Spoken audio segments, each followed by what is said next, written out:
And Don, it seemed to me one of the overarching themes from Saturday was that the defensive line is just going to be a pack of wild dogs.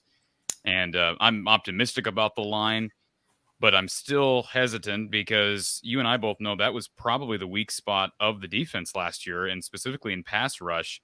They struggled to get pressure on the quarterback as the year went on. They got home. I thought Philip Parker did a nice job drawing up some stun action to get Van Valkenburg or Joe Evans home. Logan Lee improved as the season went on, but they do lose Van Valkenburg. And so, hopefully this means that, Van Ness is what he's being hyped to be, from a defensive end standpoint. Guys like Y.A. Black and Noah Shannon, it sounds like those guys are progressing. Logan Lee, we know they lose Logan Jones to center. How optimistic are you about that defensive line? Are you buying into all the hype that we've read about this week?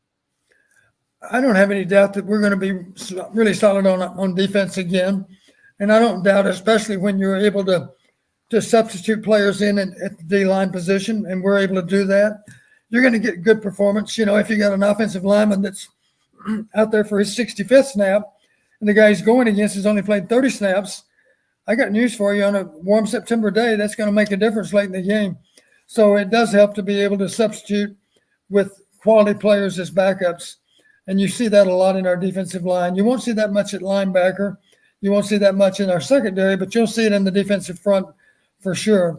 I think the one concern I would have based on last Saturday, the good news is the defensive line looked good. The bad news is they were going against our offensive line, and our offensive line struggled, and that hadn't changed. I know some people commented that the running game was almost non-existent. It's kind of hard to tell, because the ball didn't necessarily move like it would in a game situation. Maybe they were – sometimes we just wanted to see certain plays and we ran them. And if it was on first down and it didn't gain anything, we still wanted to get that play on tape, so we ran it. I do think that the challenge for us is going to be, again, to be above average with our offensive line. I think that's a pretty lofty goal right now. When I say above average, I'm talking about comparing us to all the other offensive lines in the Big Ten. It's not easy to be above average. There are a lot of good offensive lines in the Big Ten, and we aspire to be one of them, and maybe we'll get that done. But right now, I think it's safe to say we still have a lot of work to do. Acknowledge the super chat here from Erica. Says, and these are her words, not mine. If we had a decent QB, we'd be a much better team. I feel efforts aren't being made to improve in that area, and that's why people don't take us seriously. Mark, the deadline for entering the transfer portal and being immediately eligible is May 2nd. Don, do you have any at all? I mean, I know we've talked about this at end, but is there any chance that you see that Iowa would entertain the idea of a quarterback if the right guy entered the portal over the next week?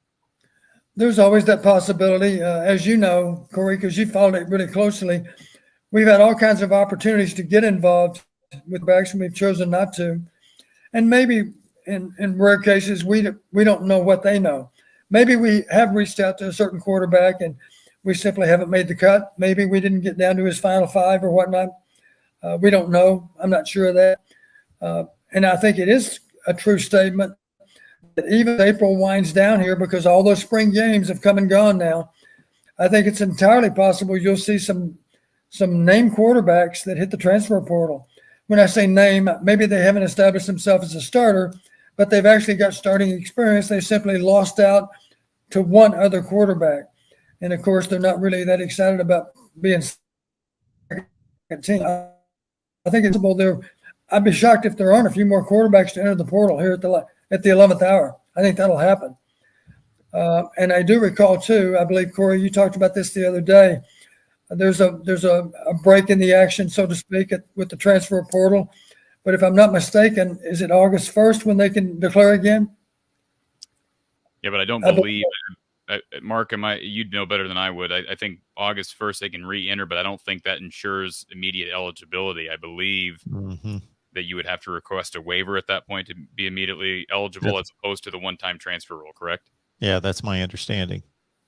And we all know that a waiver that would involve a sick parent, a young man decides to transfer in your home because of an illness in the family, I'm sure that would be approved as a waiver, but in general, maybe not. So maybe you're right, Corey. Maybe the last of the real true transfer quarterbacks is going to happen here in the next few days. And at that point, it'll drop and it'll be next to nothing. I don't know who's going to materialize here at the last minute, but I think certainly there were some battles going on across the country. And we always felt this way about spring games. Doesn't it make sense? I'm sure you guys will agree with me. Same thing would apply to our place kickers. Doesn't it make sense? I used to always remind our coaches, and it was no secret within the team. Please understand, guys, practice number 15 is your final exam. And we're going to add extra credit to what happens today. This is going to mean more than the first 14. That makes sense because we've actually got people watching.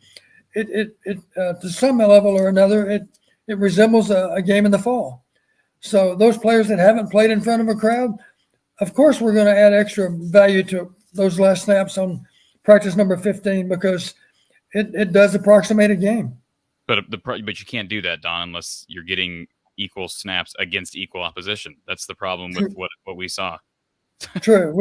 We've basically said, well, we can't really count on this meaning anything because it was unfair competition. Spencer had to go against the best defense. Again, I'm sure those second and third quarterbacks would love to have equal snaps versus equal opposition. And then we would know, we would have a better idea. I think that's safe to say, a much better idea of how the quarterbacks do compare. And let me just read you one quote, Mark, and then I think you've probably got something to add here. But this is from Kirk Ferentz after the practice. He says, speaking of Joey Labus, Joe has a ways to go for us to have confidence that he can go out and play. We've seen the other two guys win games for us as a starting quarterback. We're going to keep an open mind with our whole team. We'll keep competing. He was also asked specifically, is it safe to say that Spencer Petras is the number one guy right now? And he said, overall, yes. But we are keeping an open mind. It's an open competition, which seems a bit, Mark, it seems a bit contradictory to me, but maybe I'm reading too much into semantics. Well, the spring game for everyone is just one of 15 sessions, and depending on how competitive some of those other scrimmages has been, maybe it's a little bit more important than some of the others. But for Iowa, it appears to be pretty much even in regards to evaluation to the other 14 sessions because they didn't play a full-on spring game. It would be interesting if anyone had asked Kirk as to whether that 1 versus 1s, 2 versus 2s, if that has been the pattern throughout the spring sessions or if they have mixed it up. I wish that question had been asked. That would be a great question. Don, maybe you can ask Kirk the next time you talk to Kirk. I would suspect that based on that was not the case. Okay. Real Hayden brings up the point that even if I were to go after a transfer, he doesn't believe that they would play this year anyways. And I had said that back in January, to both of you, Don and Mark. I said, I don't believe, only possible way that Iowa plays a transfer portal quarterback, and even if he's a grad transfer, is likely if he gets here before spring, because I have a hard time imagining Kirk being comfortable with a guy who did not run through spring. That ship has sailed. So maybe Hayden is onto something here. I did want to, there's one more question I had written down here for you. And then Mark, if you got anything, positions benefiting most from, actually, before we get to that, tempo and execution. I keep hearing those terms, Don. I know Alex Padilla talked about it. Kirk talked about it. Can you explain to fans who maybe heard that language after the open practice on Saturday, what that means when you hear Alex Padilla say, well, some days we've had good tempo but bad execution, and some days it's been vice versa. Can you explain those two terms? Well, tempo in general, the generic version of tempo would simply mean we're practicing at a good pace. We're hustling in and out of the huddle. We're playing with good enthusiasm, and we're not dragging around. We're snapping the ball on average 25 seconds after the previous snap rather than 35. We don't want practice to drag, so we're trying to maintain a good, crisp continuity throughout the practice. But in game situations, tempo means something different, really. Tempo means making it uncomfortable for the defense by sometimes playing a lot faster than what they would expect. And the beauty of being able to do that is you do learn something about the defense. And a lot of people aren't aware of this, but we had a thing that we used a lot. We simply refer to it as scan. And other teams have this. So what they do, they present as if they're going really, really fast. And now you can imagine, Mark, if you're playing defense or if you're the defensive coordinator, you got to make a call immediately. You got to get lined up because the other team seems to be in a big hurry to snap the ball. And as you know, sometimes they're simply presenting that they're going to snap it, and yet they're not. They want to be able to scan the defense, and now the play comes from the bench. This is after they threaten to go fast, and now we know, in fact, they're going slow. They're letting the bench call the play, but they're letting the play caller have a chance to look at the defense before he calls it. And that's good football. And that's what good teams do. That's what tempo means in a game situation.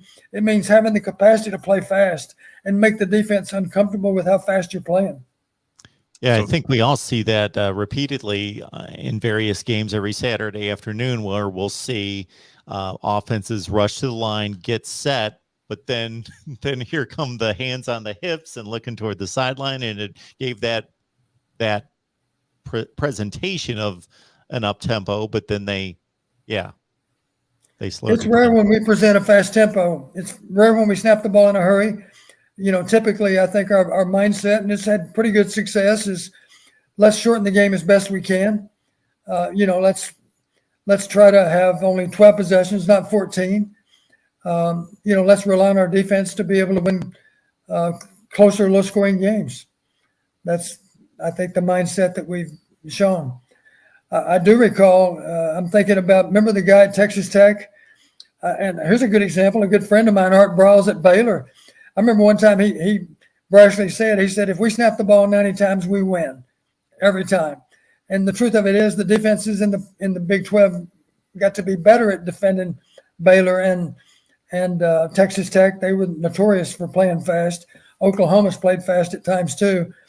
And just because you snap the ball 90 times, as you know, playing fast is fine as long as you're making first downs. But what you don't want to see is your defense drags to the bench because they're out of gas, and now your offense goes out and plays really fast for 3 downs.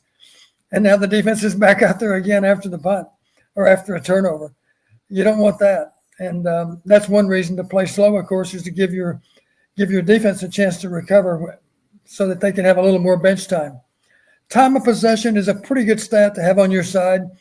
That can be misleading, though. There's 2 ways to win time of possession. One is to have a dominant running game and be able to string together 12 and 14 play drives. The other way to win time of possession is to be really atrocious defense.